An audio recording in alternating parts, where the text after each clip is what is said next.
হচ্ছে পেয়ারা মাখা খেতে। পেয়ারাটাকে কেটে নিচ্ছি, এক্ষুনি টুকরো করে নিচ্ছি। দেখুন পেয়ারা টুকরো হয়ে গেছে।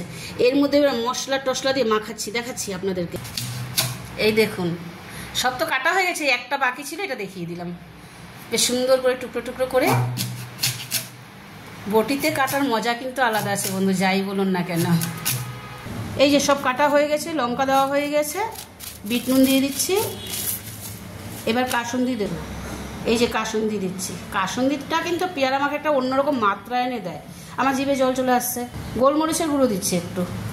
এবার বেশ করে একটু মাখিয়ে নিচ্ছি।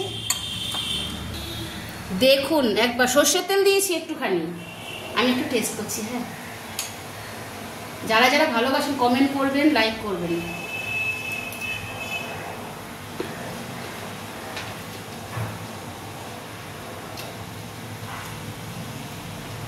কথা বলতে পারছি না। দারুণ দারুণ হয়েছে, দারুণ হয়েছে। তাহলে আমার খাওয়াটা তো দেখলেন।